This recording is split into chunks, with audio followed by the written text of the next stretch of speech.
Welcome to another edition of Church Media Design TV. With loud cars driving by, I'm your host Brad Zimmerman, and this is some tips, tricks, and how-to for you, the church media designer.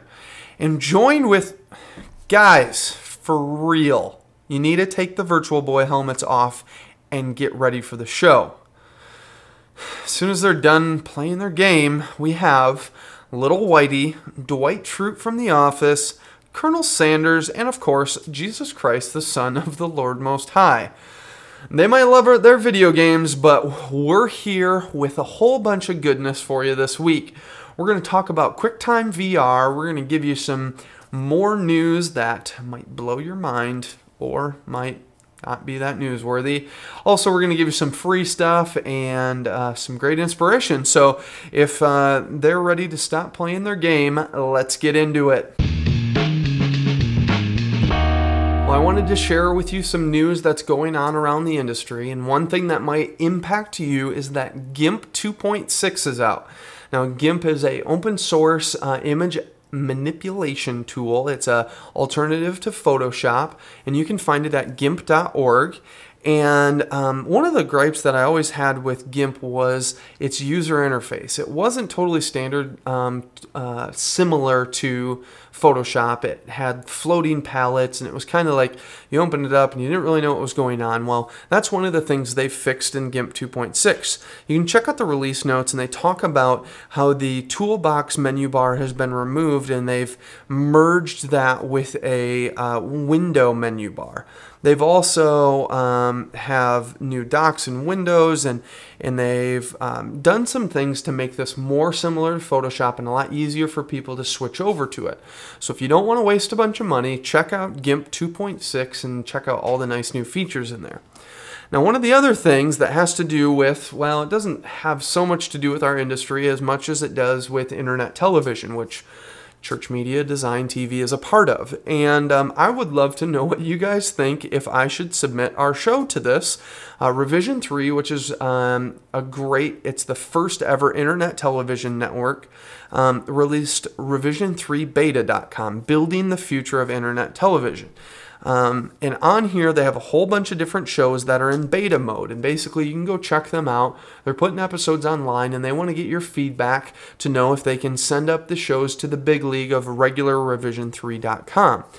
Now, I'm not going to say that I endorse any of the content on here. Some of it might be questionable or anything like that. I know one show that's not questionable is your weekly music lesson, where a guy teaches you guitar and piano and music theory and all of that kind of stuff. But there's a bunch of other sites on there, or shows on there as well. So you can check out revision3beta.com and check out all the new shows on there, and maybe send me an email and say, hey Brad, I think we should put ChurchMediaDesign.tv on there, because maybe they'd take my show. I highly doubt it, because they like shows that involve beer and alcohol and that kind of stuff. But hey, who knows? Maybe they'd like my show on there and have a little church flavor to their world. So there's some news for you and some stuff to check out. So check out GIMP 2.6 and Revision 3 Beta. Well, this week we're actually going to step into a little QuickTime virtual reality. And the reason we're stepping in there is I was asked by our lead pastor to take he sent me a link to these videos, which happened to be QuickTime VR files, and he wanted them shown on Sunday morning. He was talking about how people were worshiping Artemis inside the theater at Ephesus, and this is part of our Bold Life series we're doing in Acts. And so he sent me a link to this website, and somebody took some cylindrical QuickTime VR files, so you can't go up or down in this file, but you can go all the way 360 around yourself, and it's really cool. You can see around the entire theater, and he wanted to show this theater on Sunday morning, and this is part of that whole creating distraction-free worship environments. We want to help people engage in this story and engage in the teaching by being able to actually see what's being talked about and understand the setting that it's being taken place in. So I want to do whatever it takes to be able to show this file. Now, I could maybe screen capture this video via, my screen capturing tool that I use for the show, but I wanted to do this the correct way and not waste a bunch of time and all that kind of stuff. So I found some tips on how to do this, and so what we're going to do is we're going to do this view from the orchestra, so it's the center of this theater, and as you can see, it's looping through, and we can, go scroll left and right and see what this looks like. So what we're going to do is we're going to go down into the corner, and we're going to click and do Save as Source. We're going to call this theater.movie.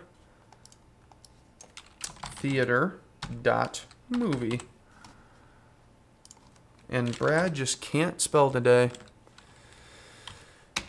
Theater.movie. There we go. So save that onto our desktop. And we can now minimize this, and we don't really need that up anymore. So if we open this QuickTime file up, you'll see this theater just like we saw it on the website. And one of the things that you have to have for this tutorial is you have to have QuickTime Pro. Now you can get QuickTime Pro from quicktime.com. It'll cost you about $29.95, maybe $29.96. But that's how much it's going to cost you, and you can do some great compression with this, and you can do a lot of different things as well as what we're doing today. I would highly recommend getting QuickTime Pro. It just comes in handy a whole bunch. So what we're going to do is we're going to try save this out. And the first thing I thought to do is go File, Export. And I figured, there's an image sequence in here, so I should be able to take this image out of there and flatten it out and do it myself.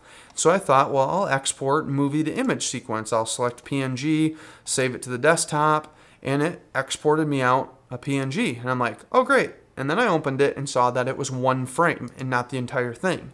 So then I thought, well, maybe I could just slightly move it and do that over and over and over again. Well, that's a bad idea. It wouldn't really work. It'd be a big pain in the butt, and we don't want to do that.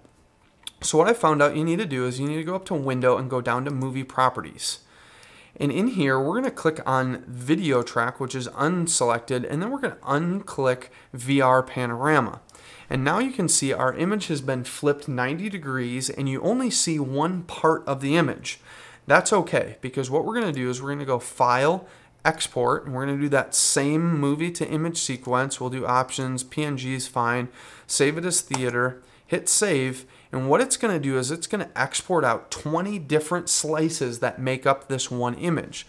So now we can jump inside Photoshop and stitch those things together. So now inside Photoshop, you can go up to File and down to Open. And then on the desktop, we're just going to select 1 through 20 and hit open. And it's going to open up all of these different files that we need to make up this one image. Now what we're going to do is we're actually going to stitch together all of these images into one single image. So what we'll do next is we're going to do Control A and then Control C. And this is actually going to copy the size of this image. So now we can go to File, New, and you can see it's using our clipboard memory. And it's got our width selected correctly and our height of what this image is. Now we just need to change that height so it would represent 20 images instead of 1. So 20 times 200, of course, is 4,000. So we'll hit OK, and now we have this really long, skinny image that we can go and we'll do Control D to deselect. And then we're just going to click and drag this image in here and snap it down to the bottom. And now we're going to go through and select every single one of these images and just add them in to make the entire image. Now, as you can see, I've gone through and I've stitched all of these images together, and so we can easily rotate this canvas because as you can see, it's vertical. So we're just going to go up to Image and down to Rotate Canvas, and we're just going to do 90 degrees clockwise. And now our image is nice and wide and sitting perfect for us. So we'll just do Control-Alt-Shift-S, which is Save for Web. And we're going to use a PNG 24 and hit Save, and we'll just call this Theater Wide. So now we're going to take this Theater Wide and we're going to import that inside After Effects and actually animate this spinning around. So now inside After Effects, we could go up to File, but I choose to, inside my project panel, just right click and do Import. We're going to do Import File, and we're going to select Theater Wide PNG. And as you can see, it's giving you some dimensions here, 4,000 by 568. 568 is our height. Now I want to make a native resolution widescreen video. So what I'm going to use is this 568. So I'm going to do Composition, New Composition. So in here you'll see that we have our HD TV preset widescreen 16 by 9, and right now it's at 1280 by 720. Well, I'm going to do the lock to aspect ratio, and I'm just going to change this to 568, and now it's saying that my width needs to be 1010 by 568. So we'll hit OK, and so now we have our widescreen image here that we can just drag our theater wide into, and it lines up perfectly.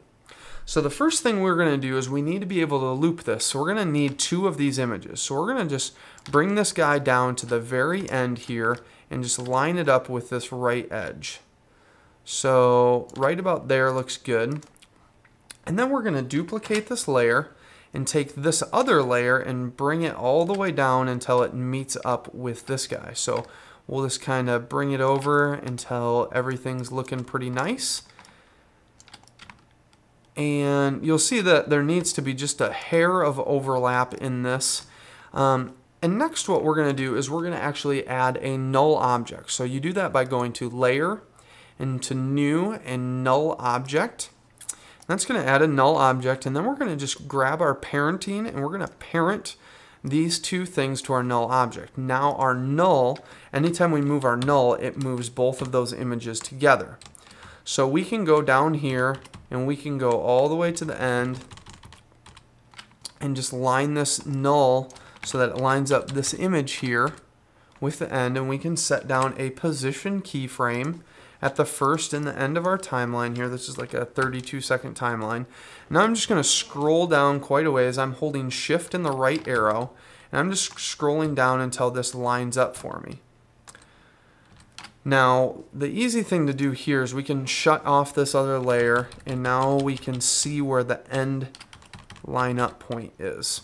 So if we turn that on, now we can see as we scroll through, we have our beginning and our end point, and everything seems to pan across pretty well.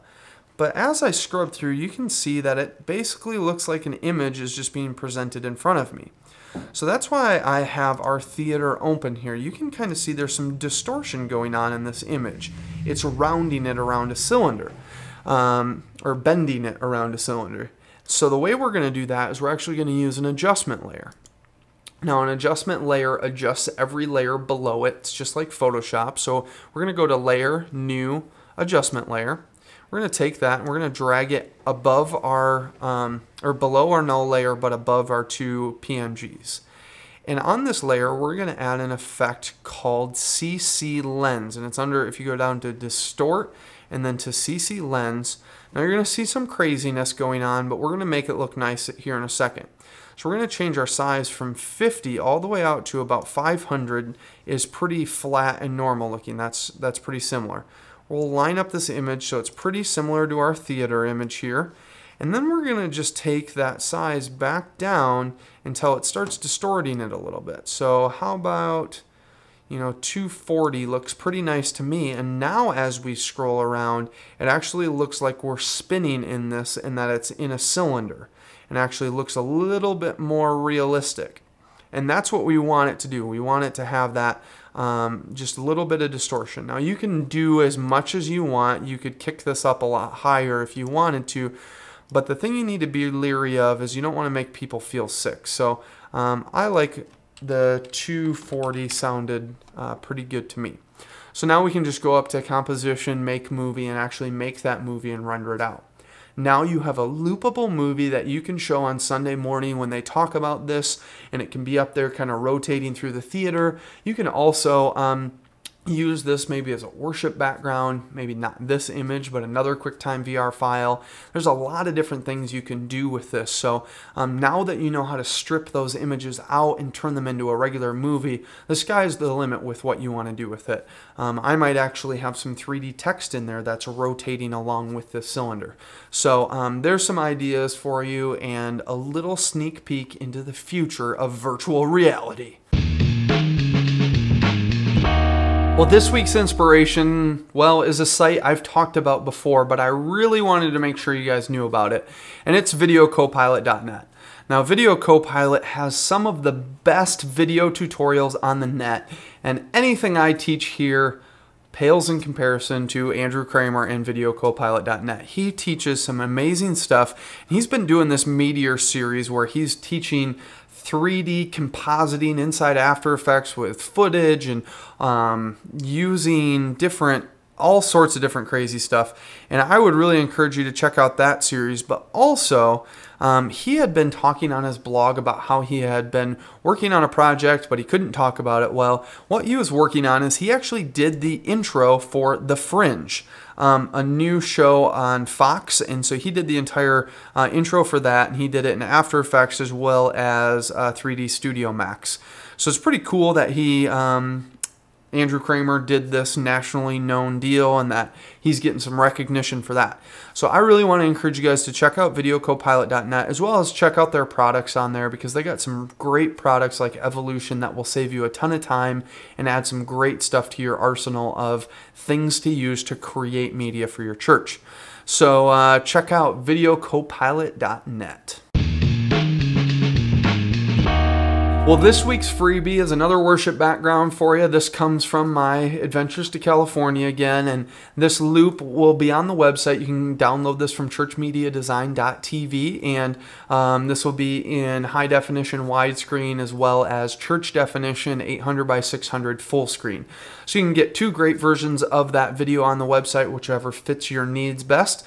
So check out this loop on the website, and hopefully it will be a great addition to your worship environments at your church. Well, we want to take a minute to say thank you to our sponsor of WorshipHouseMedia.com, resources for the creative church. Now, Worship House Media is a gathering place of all sorts of media, and you can check out in our Echo interviews, the first Echo interviews, you can find out more about what goes on at Worship House from Kent and Dale. But if you head over to WorshipHouseMedia.com, you can use our promo code of CMD TV 1 and get 25% off your order. And this week I got a couple different recommendations on videos you should check out.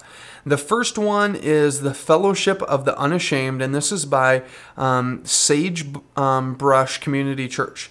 And this is a really great After Effects piece that they did, and it's got a great voiceover and music and some really cool animation and a great point to it. As well as a video from Central Christian Church, The Joneses. And this is a South Park styled animation about keeping up with the Joneses, and in our time of our economic downfall, most of it has to do with us living outside our means. So I want to encourage you guys to live inside your means and to help people in your church live inside their means, and for us to be good stewards of our money. So use that promo code of CMDTV1 and get 25% off your order, and check out The Joneses as well as The Fellowship of the Unashamed at WorshipHouseMedia.com. Thanks for tuning in to another edition of Church Media Design TV. I'm so glad you guys are here, and if this is your first episode or 37th episode or 35th episode, I'm so glad that you guys could be a part of this. Now, I really want to encourage you guys to be a part of our contest to win a free green screen. Now, to win this free green screen, you need to go over to the website. You need to download the free footage of me on a green screen and use that to make a promo video for ChurchMediaDesign.tv. Now, there's links to the video as well as images that you can use inside this video, and I want to encourage you guys to make something funny. I don't care how long it is, preferably like 15 to 30 seconds or maybe a minute top, something like that. And you can upload those videos to Vimeo.com, V-I-M-E-O. Vimeo was his name-o. You can upload videos there and check those out. Make sure the videos are downloadable so that we can take them and show them to the world. And I will announce a contest winner in the upcoming weeks. You still have like 3 or 4 weeks. I haven't decided on when the cutoff date is as of yet, but make sure you're making those videos, and I really want you guys to participate. We're going to make you a green screen. All you have to do is buy the pipe for it. We'll give you the blueprints is the right word there, blueprints on how to make that, how to cut the pipe so it fits this screen well, but it'll be a really nice green screen for you so that you can start doing your own green screen videos for your church. So check out that contest, as well as leave comments on the website. You can leave those at ChurchMediaDesign.tv. You can email me, Brad, at ChurchMediaDesign.tv, or you can follow us up on Twitter, twitter.com/CMDTV. Also, you can hit us up on the brand new Facebook that everyone hates. My name is Brad Zimmerman on there, and you can join our fan page for ChurchMediaDesign.tv there as well. How many times can I say the name of the show in one sentence? I just said it a lot, and that was multiple sentences. But anyway, thanks again for tuning in. And as for me and the virtual reality 3 wise men and Jesus, we're saying, see you later.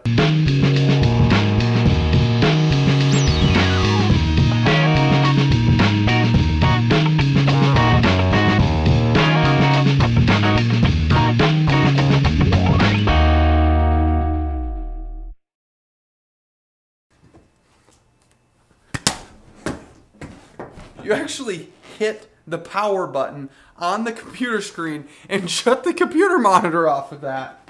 Oh, it's the foot bottle! Dr. Pepper! Get ready for the season.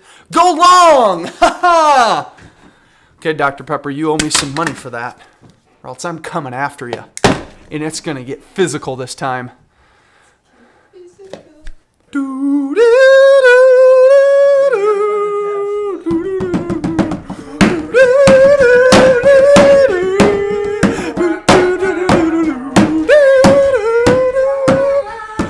Wow, we've just derailed.